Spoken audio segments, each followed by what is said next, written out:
everyone. Welcome to episode 3 of Powered Voice, and today we have with us Joel Chacha. Yeah. Hey, thank you for having me on set. My name is Joel Chacha. The General Manager and Chief Strategist at Talent Public Relations. And apart from that, I serve in a number of boards at MSK. I'm a corporate board member representative. I also chair the Marketing and the Gala Committee at the same Marketing Society of Kenya. And also, I like to be involved in a number of boards. I'm also at the Public Relations Society of Kenya, where I chair the experts panel, and I'm in charge of the media relations aspect of the PRSK. And finally, I like to give back to my alma mater. I'm also the chair of the journalism alumni at USIU. You guys told me to say I'm very limited, so I keep it limited. But that wasn't even that limited. Yeah, How it's old limited. are you? Because I feel like you're doing so much and you seem so young. Yeah. So usually this, I find it weird. A lot of people say girls are a bit hesitant on saying how old they are. But this is a response I usually give people. I'm young enough to know better. Yeah? Anyway, let me just go straight. I'm 35. Wow. Yeah, but I usually tell people I'm old enough to know better and young enough not to care. That's a good mantra to live on. Yeah. And how did you start? Where did you start from? How did you enter into this industry? Because what I'm hearing is more of communication. So how did you start that? Yeah, so it started off, I've never changed my career. I'm one of those people who's never switched. Growing up, people will be telling you, I want to be a doctor, I want to be a judge. There used to be doctors, engineers, or lawyers. So I'm one of those people that has been very consistent with what I wanted to do since class 4. So in class 4, I decided, my sister, we're 10 kids. My second born sister is a journalist, so she used to work at KBC. So one day I'm watching news, I'm seeing her on TV, I'm like, hey, Jocelyn, what are you doing on the news? She told me, I did journalism. I'm like, oh, so that's what you want. That's what people do if they want to venture into this. And back in the day, there were no universities that offered journalism. So she was at Kenya Institute of Mass Communication. So that's what I've always wanted to do. But then, as soon as I graduated from high school, got my high school diploma, I went into USIU, where I pursued journalism as my concentration. I did both PR and broadcast. After that, I worked for KTN for a while, before in 2011 I ventured into PR. Then I went back to USIE still, my alma mater, to do my master's in strategic corporate comms. So even in Form 1, the teachers used to complain. Everyone I say, doctor, doctor, doctor. I think in that class, there's only one doctor. But so many people said, so a lot of people were not realistic. So this is something I'm passionate about. I'm passionate about PR, passionate about telling stories. That's why I'm telling you, you have to control me. I can talk up to tomorrow. No, it's fine. Yeah. It's fine. So I'm paid to talk also. Yeah. And were your parents supportive of your career choice? My parents. Yeah, by the time you get to the 8th born, you don't care what they want to do really. Yeah. You're like, I've got at least the first 5 who are doing well. Anyway, no, I'm just kidding. My parents are very supportive. Yeah, and yes, my dad really thought. I don't know. There's this perception where if you're very talkative, people always want you to do what is it called, low. Yeah. Yeah, but then the problem is, I have very mild ADHD, so I can't concentrate on talking or reading stuff that doesn't interest me. So, for instance, if today you took me to a random classroom and gave me a topic that I'm not interested in, I'm one of those people who will sleep in 3 minutes if I start reading. So then I like pushing my strengths or my weaknesses. What I've done is I've looked at my weaknesses, which is my ADHD. I've found ways in which I can make it work to my advantage. And that's why that has really worked for me over the years. Because then, for the number of agencies I've worked for, if today we came here and we're brainstorming about ideas, and I like involving the team from the intern to the most senior person in the agency. So if someone starts talking about something I'm not interested in, I already know this is not something that will appeal to our clients. Yeah. So that's how I've used my illness. No, I don't know. I don't want to call it that. Especially My an power. illness, yeah. My power. Yeah. So I can't concentrate in stuff that doesn't interest me. So then I thought, I looked at those books. Yeah. I said no.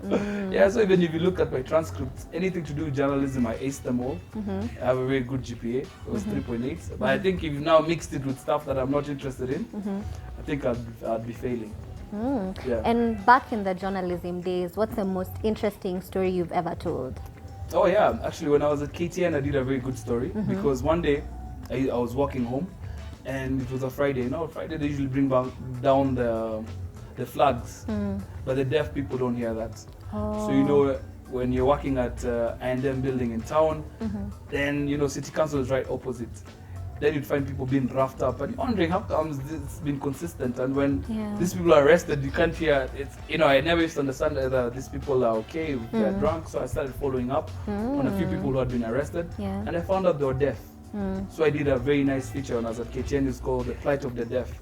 So I needed to highlight that sometimes we shouldn't treat people as equals. You have your own strengths, I have my own strengths. So I tried to tell that story so that it can enlighten people. Yeah. That's really good. I feel like it's very important to try and understand people before you actually judge them. Yeah. So, even I went to their church. I attended a mass. Yeah, man. And it's crazy how.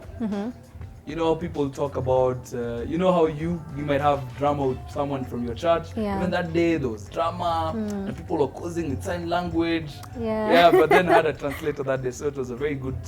And then I found out some people also some of the people at the leadership, I've forgotten what the society is called, but some of them have really, they have honed their skills in reading lips. So if you could talk to some of the deaf people, this guy could read your lips and he could respond. But if you turned away, he stopped talking. So I was like, hey, why did you stop talking? So he told me, Joel, I can't hear, but I was reading your lips because he lost his hearing when he was around 4 or 5. But he started, as a child, he could hear. Yeah. And in the PR sector, as what I know about PR, it's trying to portray a company's image in a better way. So what was the hardest one that you ever got? As Telem is an agency, right? Yeah. So Telem has been in business for around 23 years now. Yes, and one of our tagline is "Your image is our business." So it's very good that you asked me that. I mean, there have been different challenges. Different clients come with different challenges, and because of NDAs and stuff that we've signed, I can't really specify which client it is. But different clients, give you different challenges, and I've handled a number of crises. And sometimes what I've realized is when I started off, it wasn't as dynamic, but right now with social media, sometimes now these are things that you need to monitor. When I was in the newsroom, back then we're not allowed to go onto social media, but nowadays news is breaking on Twitter, it's breaking on Facebook. So those are things that have changed, and that's why even internally we've integrated social media as one of our arms, and those are some of the services that we offer. So name one problem, because also in social media management, as I do that, you have to have a bit of PR. So maybe someone comments really badly on your post. So maybe for a company, they've gone broke and they haven't paid the suppliers and all that. How would you try and figure that out? That's a good question. And one of the things about PR is about honesty. And one of the things that we tell our clients, and it's a golden rule, is always tell the truth, tell it fast, tell it all. Never let anyone, an outsider or a third party, own your conversation. So for instance, if today people started, there was a very negative or backlash about you, it would be best everyone to receive information from you. But from a third party, there is deliberate exaggeration. So it's always good to come out, say the truth. If you haven't paid your suppliers, there's right now there's an economic downturn. People are, there's a recession probably hitting, and come out and state it. I've seen other clients where they even have sessions with their vendors to bring them up to speed with what's going on. So then don't let the grapevine take control of your narrative. So if you're having issues with your cash flow, find out how you can repay that, come up with a payment plan with your suppliers, and then maybe put that business to a hold if it's something that you didn't really need. But it's always good to just be honest, tell the truth. PR is about telling the truth, so we don't cover up fake lies. So that's one of the things that even as Telem, we insist on. We tell the truth. We tell the truth and tell it, because you can't cover up.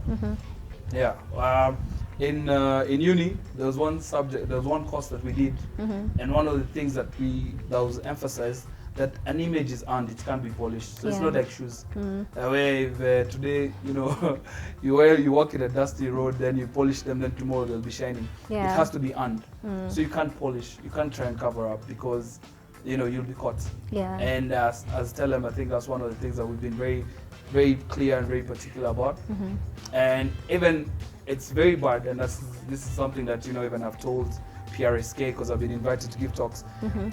most people usually need PR when they are going through a crisis, which is the wrong thing. Yeah, because you know, and even it's advisable never to take up a client during a crisis. Yeah. Because you know what, it's a cliche thing, but you know, everyone who knows me knows I always say this: you can never fix a leaking roof on a rainy day. So on that day, you might mess up your reputation trying to get money. Yeah. So don't let money be your motivator of doing anything. Yeah. So even if there's anyone that's practicing PR, it's not advisable because you don't know, you don't have the intricate details. So that's why when us guys are onboarding clients, we usually have an immersion session where we have a chance of diagnosing potential vulnerabilities, then we come up with solutions. So we sign NDAs, you can tell us everything. So on that day, if there is a crisis that arises, because we monitor, then we're able to assist you. But, you know, as you're saying, rightly said, we've had clients who've onboarded us, then next week they're in court. Then I get calls from the CEO, like, why are we on Business Daily? I'm like, because I don't know, why are you on Business Daily? You know, because I was also as shocked as them. Because they thought then we could help them cover up. We don't cover up. Yeah. Yeah. Yeah. I love the fact that you've clarified, because most people believe PR is just lies. Yeah. But yeah, it's good that you've clarified. Yeah, PR is not lies. And if anyone that's watching that has a PR agency that's willing to lie on their behalf, then that's the wrong agency. We're willing to help you go through the murky waters if you come on board and try and come up with solutions that can help you mitigate future risks. And if there's issues that needs to be sorted, then we try and encourage you to sort them out. Yeah. Yeah. And I believe you have a family. So apart from work, what do you do for fun? Yeah, I have a family. Oh. Yes, I have 2 sons. My firstborn is 8 years, and my lastborn, you know, acting lastborn, I don't know. No, but you know, I usually joke a lot and say school fee is the best contraceptive, so you never know. It's very expensive to have kids in Nairobi. So yeah, and it's called Abe, who's just turned 4. Oh, that's nice. For me, I'm one of those people who just likes. I like having goals. I realize at a small tender age, you know, the brother I follow is called Eli, and Eli is very chilled, quiet, so he hardly talked. Yeah. But people will bypass it. But when I was born, I'm like, no, Chacha is here, man. What's up? Yeah. Mom, minute kamkate. We used to fight for the crust. You know, so what used to happen? My oldest bro, it's called Fidel. Yeah.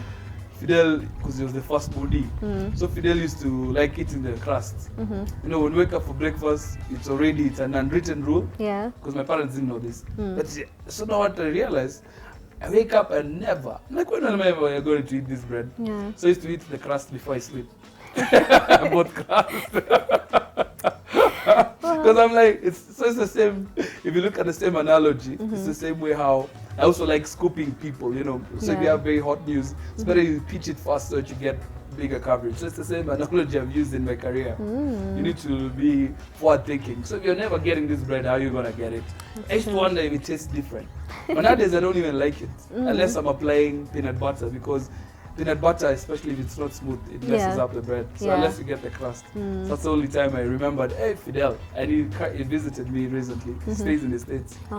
And I told him, Fidel, squeezing a kula crust. Yeah. And like, what's the age gap between you and your siblings, considering you guys are many? And are you guys close? Yeah, very close. We're 5 boys, 5 girls. But some of my siblings stay in the States, and some of us are here. Very close. It's 2 years. So I can say it's an influence for maybe Catholic. Back in the day, there was no, they didn't believe in contraception, but it's not it. My mom really loved kids, and she wanted to have more. Because, you know, I asked her, you really wanted 10 kids? You know, it's one mother and one father. Yeah. My mom really wanted many kids. So my mom was from a very big family, and one of the things she did back then, or I think when she was growing up, there was no vaccination. So she was also from a very big family, and she lost all her siblings. There just remained 3, and from a family of 10. So yeah, so she really wanted to also grow up in a family, or bring up a family as big as she had, or she was exposed to.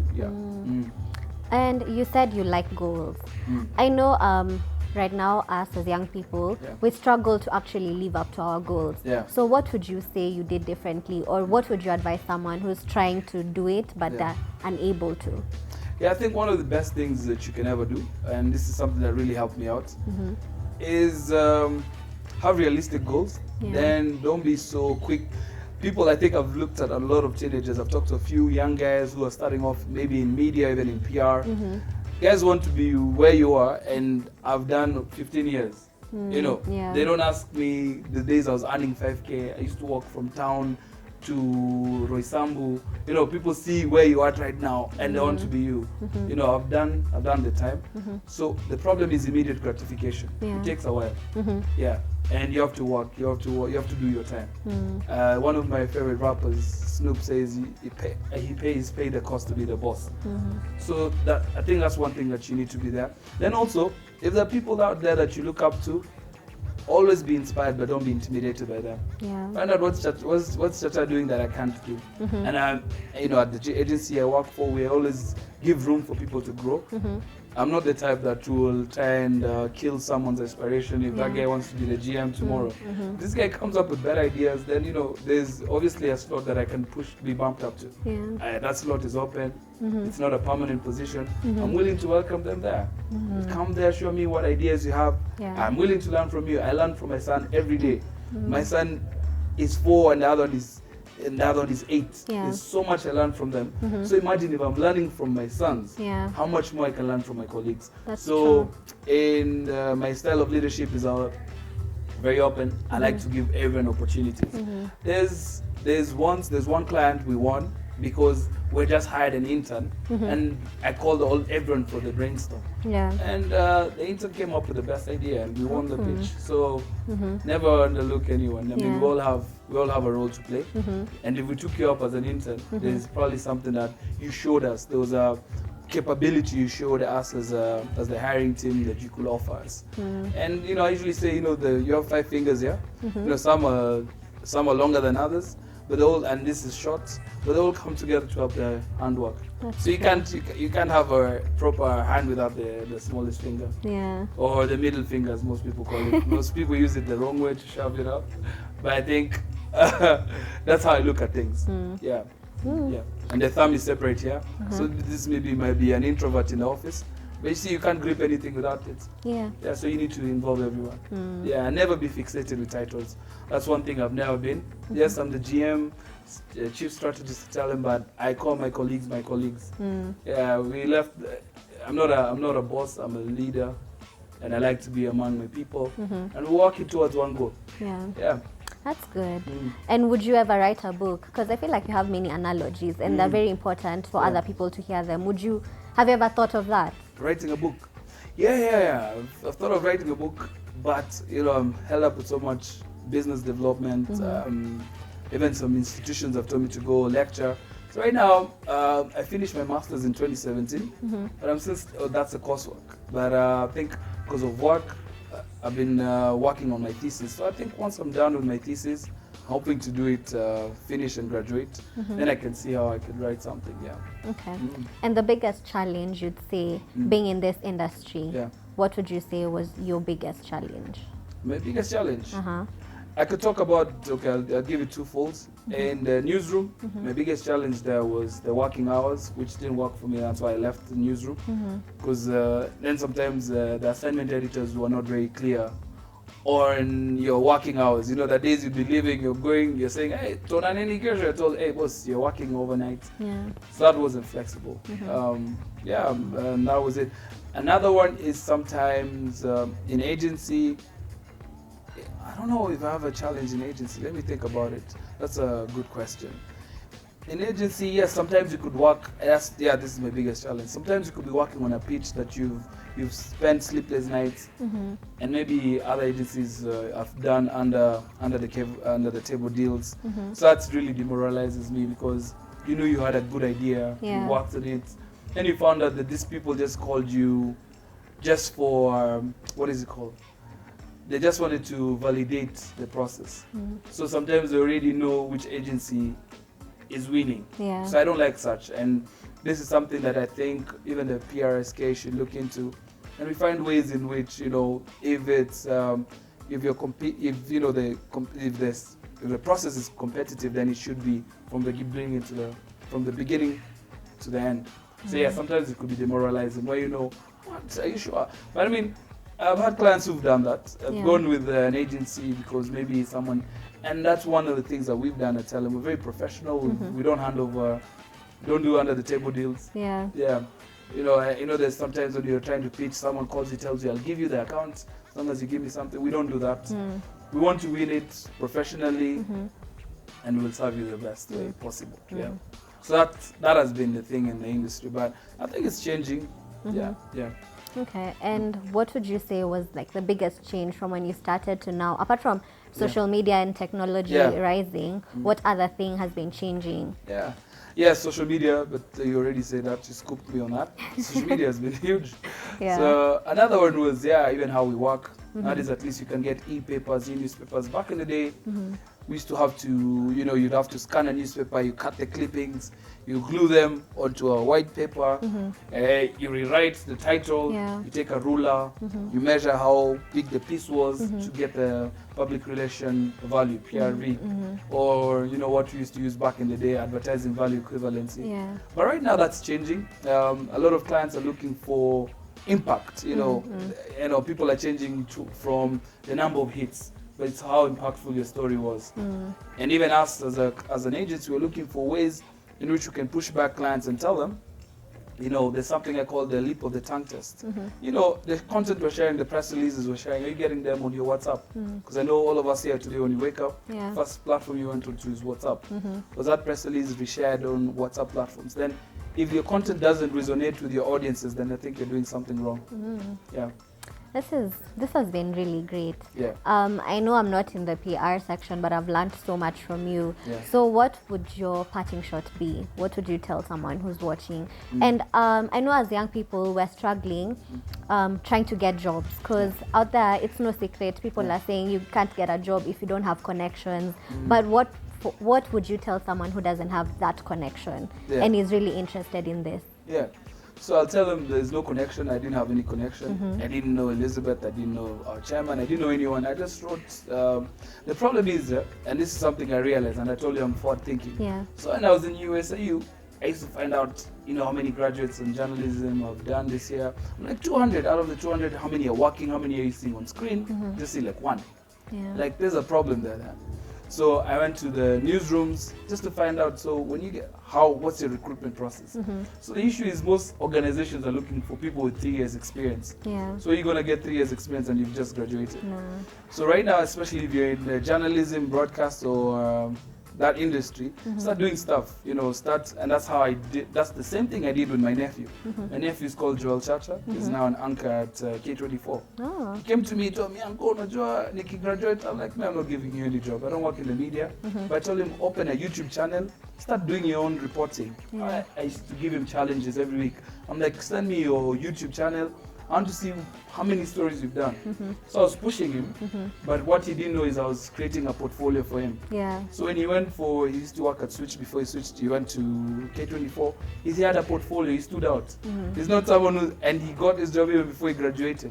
So it's not someone who comes there and says, I can report. No one can tell. You came here and told me you could report, I can't gauge that. Yeah. But if I say, guys, but I have a YouTube channel, check out my stories. Then they see this is someone who has potential. So you've already shown that there is talent and there is passion. So I usually say when you have you have passion and talent, that's how you create a genius. But some people just think journalism, reporting is about the glam. Yeah. It's not. You have to hustle. So yes, and I'm glad right now he's anchoring, and that's what he's doing. And that's what he did. He didn't know anyone. Yes, he knew me, but I told him I'm going to help him out. Yeah. I got a few calls, then I got him interviews. He went there, but he presented. It's the work that he did. And honestly, if he didn't do that, I doubt he'd be where he's at. Because then, so if currently you're in university or whatever career you're doing, I mean, some would be hard, like, medicine. You can't say I've operated 5 people. And I'm not a medic, Yeah. So I don't know. Maybe intern, say, during holidays, what are you doing? Yeah. Like when I was in USAU, guys would close school and go. But I'm asking the lecturers, what can I do? So I've been a rapporteur at UN. I've reported for one of these UN events. So you have to be aggressive. Yeah. You have to know where you're going. Yeah. But then your push should also not be the money. So money will come later. Yeah. Yeah. because I've given talks in unis where I'm asking guys, okay, so you're graduating, yeah, can't wait to graduate, move out of my parents' house. So I'm like, oh, are you sure? And then you think, what's your basic starting salary? You guys are talking about 100K. Look at research. 70% of the Kenyan population, I don't know if the figures are right, and below 100K. So if you're meeting guys who haven't even graduated, they don't have any experience, and they're talking about 100K, I'm like, tell me that place, man. I can refer a lot of my friends who can come work there. Yeah. So it's also just be real to yourself, find out what's really happening in your industry, then it helps you work out towards your goals. But don't give up. I mean, everyone is struggling, and this thing about connections. Even if I connected you, I can't work for you. So I usually like people who.